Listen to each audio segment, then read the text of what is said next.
Hi everyone, welcome back to my channel. I'm Nidhi and I'm from the 2021 batch, and final year exams just got over. I gave my last practical on 26th April. Today I'm going to talk about my surgery practical experience. It was honestly one of the most exhausting but also one of the most fun days of final year. So let's talk about it. See, honestly, surgery is my favorite subject, so I was very excited for this day. But at one point, I was feeling as if I'm running a marathon in my white apron and my stethoscope with my stethoscope. It was that hectic and chaotic. Our reporting time was 7 in the morning. Yes, 7 a.m. So I reached at around 6:30. I was physically awake, but mentally I was half asleep. And emotionally, I was just hoping that I don't mess up in front of the examiners, which I think I did not. We were a batch of 30 students and I was the last roll number. So we were divided into two groups. The first group was supposed to go for the surgery cases, and the second half, which included me, we had to go for the ortho case and the OSCE. So technically speaking, my day did not even start with surgery. I had to start with orthopedics. So you see, our ortho department is in a completely different building, which is around, I would say, 500 meters from the surgery department, 500 or 700 meters from the surgery department. So we had to take our bags and run all the way to the ortho department and the wards where we were allotted our cases. So I got the case of osteomyelitis, yeah, and then I took the case jaldi, and then we were made to do the OSCE. So the thing is, our group, we took a lot of time to take the ortho cases, and yeah, obviously, because we were like, it was completely new for us. So then we started getting calls from the surgery department कि कहाँ है ये लोग, क्यों नहीं आ रहे हैं.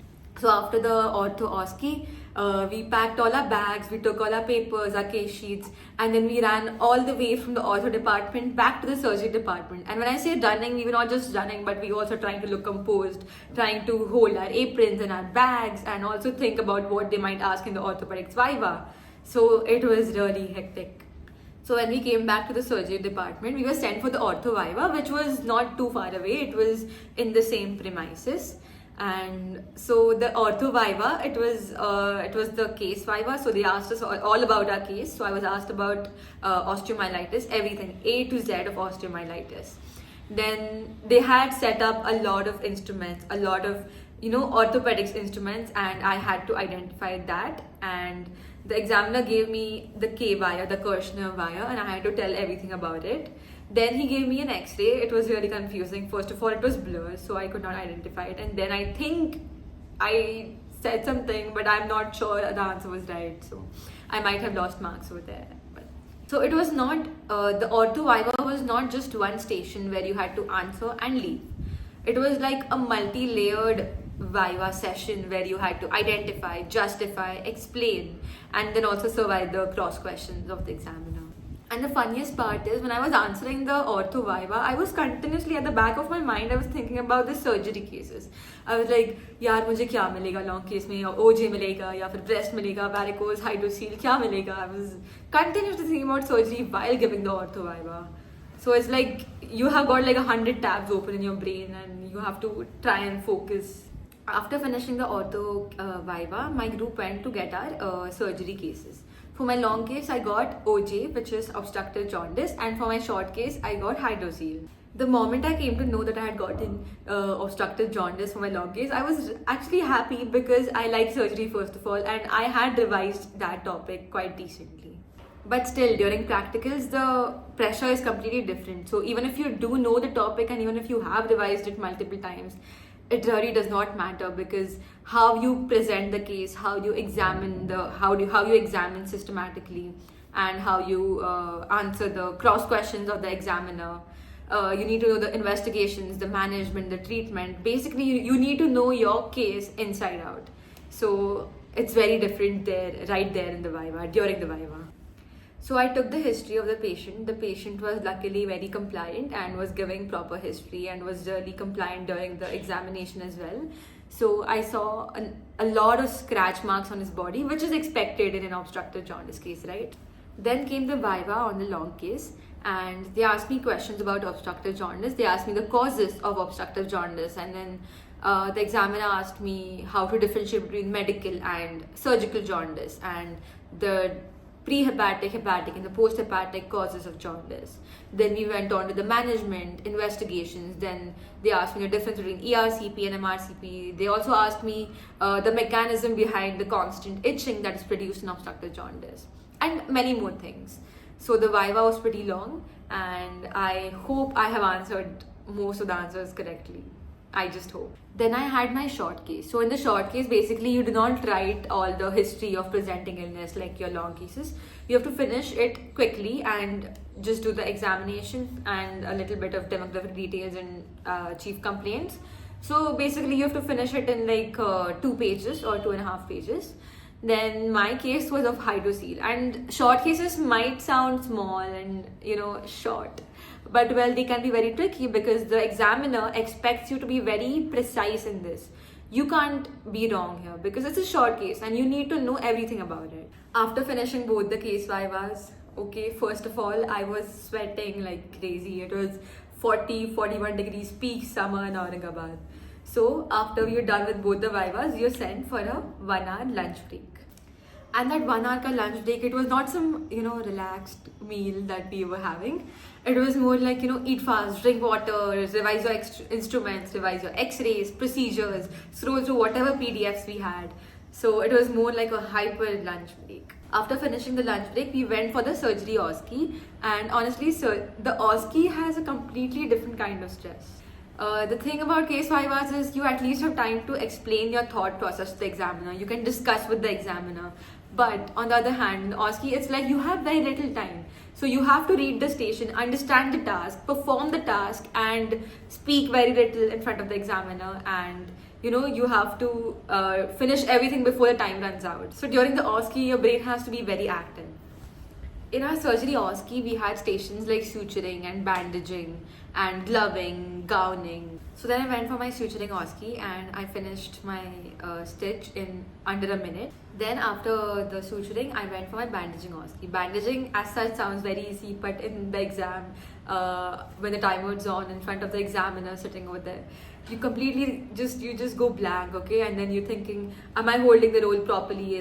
Am I going outwards to inwards or inwards to outwards? Am I covering it properly? Am I covering 2/3 of the area of the previous area? Am I using the figure of 8 technique properly? So you have to be calm in that situation. One thing I have realized about OSCE is that it's not only about the final result, whatever you get after bandaging or after suturing. So it's also about the steps. Each step carries marks. How you greet the patient, how you explain the procedure, how you take consent, and how you maintain all aseptic precautions. So all of that carries marks. So if you have an OSCE coming up, please practice all the steps and say it aloud so that it stays in your mind. After finishing the OSCE, I went for my instrument and procedure viva. This is one of the most important part of your surgery practical because instruments is almost always guaranteed. So be it a Humvee knife or a scalpel or your mosquito or maybe your Doyen's retractor or your Devers retractor, whatever. You need to know the instrument properly. You need to know how it looks. You need to be able to identify it. You need to know the uses, the methods of sterilization, how it is used, the procedures it is used in, and much more. For the instruments viva, they had kept an entire table of instruments, and we were asked, the examiner would ask you to pick up an instrument of his choice, and he would ask you questions on it, and then you have to answer. Then comes the procedures viva. So there's this bowl of paper chits out of which you have to pick up a chit, and whichever procedure you get, you have to start speaking about it. So it can be any procedure. It can be cholecystectomy, it can be a thyroidectomy, it can be anything. So prepare your procedures properly, all the indications, contraindications. Prepare a proper script in your mind before entering the examiner's hall so that you don't fumble over there. Finally, we had the X-ray and the specimen viva. By this time, we were completely tired and, mentally exhausted, physically exhausted and totally saturated, but still trying to look very confident in front of the examiner. For your X-ray, you have to identify the X-ray, give your diagnosis and any differentials, and then answer the cross questions of the examiner. So in my case, I was not given an X-ray film. It was basically a CT scan image. It was showing a crescent-shaped hyperdensity, and so that was obviously a subdural hemorrhage. So the examiner asked me everything about SDH. He asked me what is Countercoup and a couple of more questions.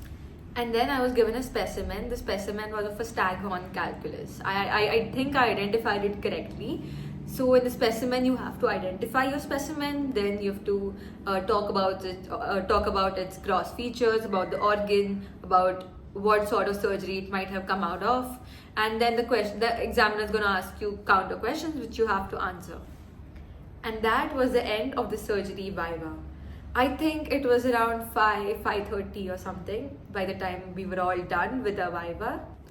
I was really exhausted, but weirdly I was also very, very happy by the end. Because surgery is my favorite subject, I was genuinely enjoying the process. Of course, there were moments where I was really scared. Of course, there were moments where I was totally stressed out.